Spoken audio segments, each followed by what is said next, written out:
Okay, so hello everyone, this is Beware the Q, I hope you're all doing well. This is going to be a quick video, basically just a loose sort of review slash discussion of Afterman by Dougal Dixon. I actually got finished reading Afterman today, literally about an hour ago, so I just thought I'd make a video just to share my thoughts on it, as I did make a video last week about Man After Man, written by the same author, Dougal Dixon, and that video was that was quite a negative one, quite scathing, I suppose you could say, really. And looking back on it, I feel like maybe I was a little bit unfair on it because, as I said in that video, Man After Man, despite my negative feelings towards it overall, it is a very important book. It's a very important entry into the Spec Evo genre. So don't listen to that review and be put off from reading it. I'd still highly recommend reading it. Even if the artwork is kind of unpleasant to my eye, there is still a lot there to be enjoyed. So definitely, if you're able to find it online, grab it, read it, just download a PDF or something. The book itself is very rare and very expensive as well, usually. So I'd recommend just downloading a PDF copy of it and giving it a read. Or you can head over to my audiobook reading of it, which is here on the channel. The video is about 5 hours long. It's just called Man After Man audiobook. So feel free to check that out. But anyway, the topic of this video is the other one that he wrote. Well, I say the other one. He's written quite a few, actually. He's a very prolific author, and he's written a few speculative evolution things. He writes a lot about dinosaurs as well. So I've not read everything he's done, because I think he's written something like 50 odd books or something like that. So the topic of this video is Afterman, and I have to say this one, it is better, that in my opinion, and the opinion of a lot of people that have read both books, is that Afterman is the superior book, the superior work, and leaps and bounds ahead of Man After Man's, and that's the opinion I have as well. The thing is, though, I wasn't wowed by Afterman, I have to say. I was, I enjoyed it, but I don't have any kind of strong opinion on it one way or the other.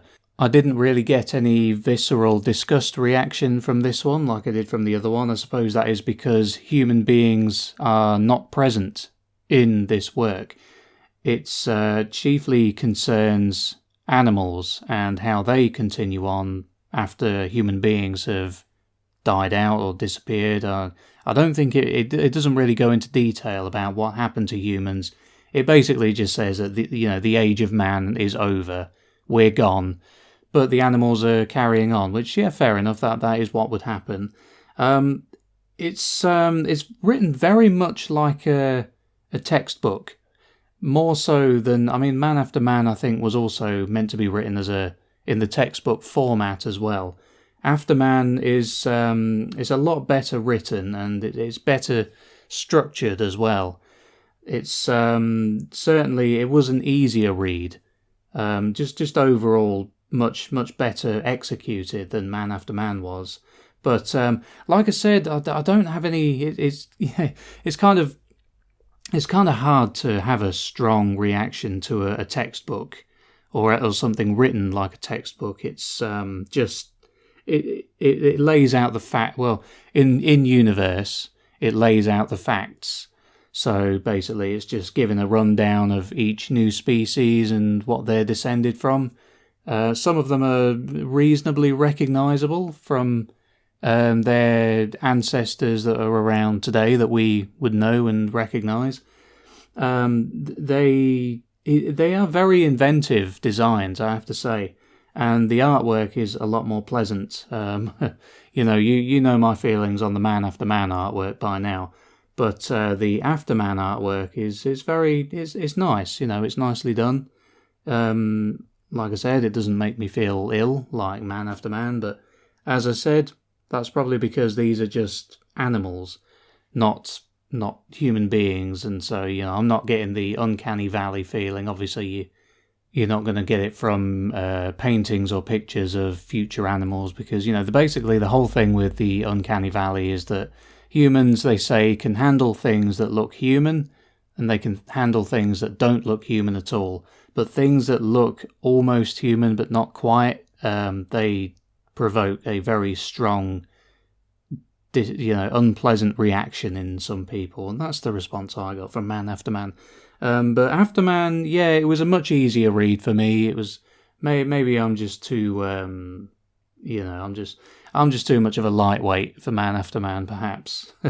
After Man was a lot more enjoyable for me.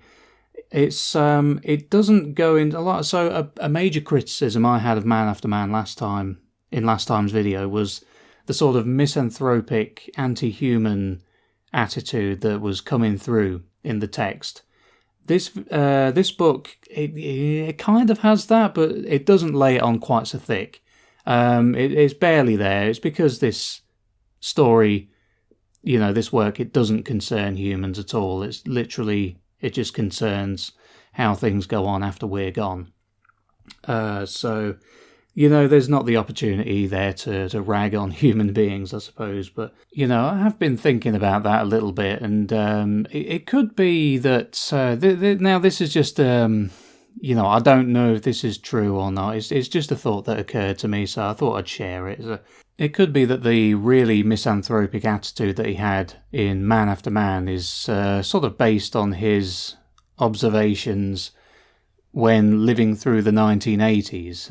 It came out right at, the end of the 80s and the start of the 90s. The 80s is, as they say, it was the greed is good, the yuppie kind of decade.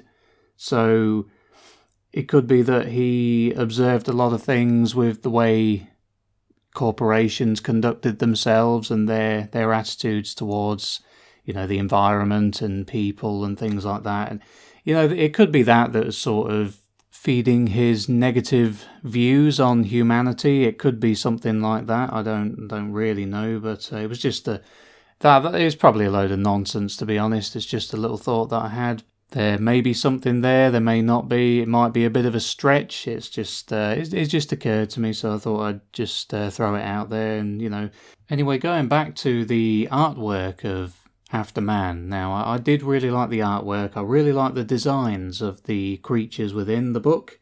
A few that stood out to me that I really enjoyed were the oak leaf toad.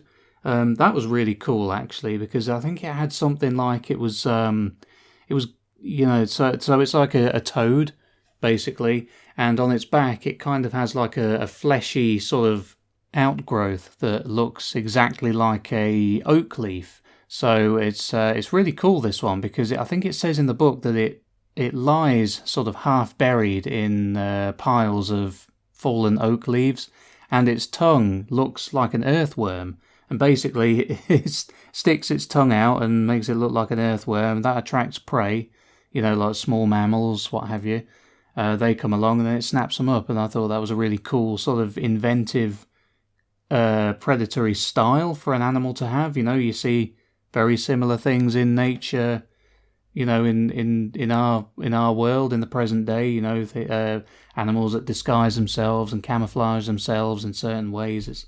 That was really cool. And let's see, I'm just looking at my notes here because I made a list of a short list of the ones that stood out to me that I thought were really cool.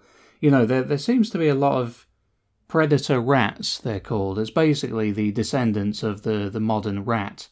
They've gone in all kinds of different, filled lots of evolutionary niches. So you've got a bunch of them that are really cool.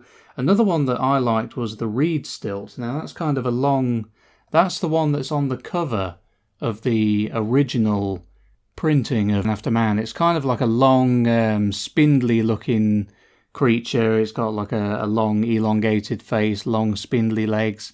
The thing is, I looking through the book, it tells you about the reed stilt, but it doesn't tell you what it's descended from, which at least I couldn't find that, and that bugged me a little bit, because I wanted to, I was trying to find out what the reed stilt was descended from, that we have these days, and it doesn't really look like anything that we have these days. So, that kind of niggled me a little bit. I would have liked to have found that out. The other one, which is probably my favourite from the book, it's called The Vortex, and it's basically a penguin the size of a killer whale, which is really cool. I'm just going to flip through the book and see if I can find it. It's sort of near the middle. Where are you, Vortex? You're here. So right, here we are. So yeah, it's basically it's over 12 meters long. It's the largest creature on Earth by this point, closely related to the fish-eating pawpins, which are a descendant of the modern penguin. Now, I'll put up a picture of the Vortex. I just thought they were really cool. That's another criticism I have of this book, actually, is there's not enough marine life in it. Of all the, everything in the animal kingdom, I really like, the stuff that lives in the oceans is my favourite sort of area to read up on. I really like sharks and whales and dolphins and things like that, and crabs and everything that lives in the ocean, basically. And there wasn't a whole lot of that in Afterman. It tended to focus on the temperate woodlands and the land-based creatures, basically. I'd have really liked to have seen more ocean-based creatures. There were a few, but not that many, and that's a shame.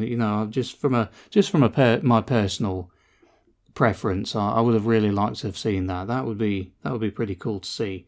So anyway, yeah, we'll leave it there. Like I said at the start, I don't have a lot of strong feelings on Afterman. It's just kind of it's an interesting textbook. It's very neutral for the most part. It just lists the facts, and it is very interesting. I enjoyed it. I think I may do an audiobook reading of it one day, because it's a very nicely written and well structured book. So I don't think it would provide all the challenges that Man After Man kind of gave me, because that one is written in a very, very long-winded style. This one's a lot more punchy, which would be a lot easier to read. Everything that is on a page is kind of self-contained, so it's just it's there, and you don't have to worry about quietly turning the page when doing the audiobook. This is all technical stuff. You don't really need to worry about any of that. It's my problem, not yours.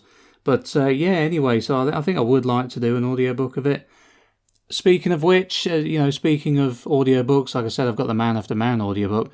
I actually managed to get a physical copy of Man After Man. Now, this is amazing, really, because usually it goes for sort of £300-400 on eBay.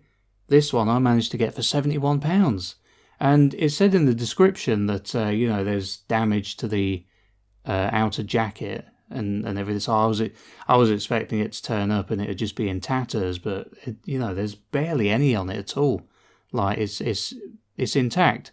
There's a slight rip in the top left corner and a few marks here and there, but given the fact that it's a first printing from 1990, it's in brilliant condition. So I was you probably saw my community post earlier that I posted on that. It's just because I was really excited. I just wanted to show you that I got it. Even though I'm not a massive fan of the book, I wanted it in my collection, and now I have it there displayed proudly on the shelf next to After Man and Expedition by Wayne Barlow, Last and First Men by Olaf Stapledon, and all my other stuff that I've got on there. So really cool to have that. I'm really pleased that I got it for such a cheap price as well. So yeah, anyway, I think we'll leave that video there. I hope it was, it probably wasn't that informative or anything like that. I just wanted to, I've not made a video for, it's about 10 days now, so I thought I needed to get something up. And I thought I might as well just do a quick video about Afterman, seeing as I'd just finished reading it. So I hope you enjoyed the video. Thanks for watching. Don't forget to hit the like button, leave a comment, share the video, subscribe if you haven't already done so, and if you're feeling generous, feel free to sign up to my Patreon just to donate a few pounds a month. Really helps out the channel and, really helps me out as well. Yeah, thanks for watching. This has been Beware the Q, and I'll see you in the next video. Take care.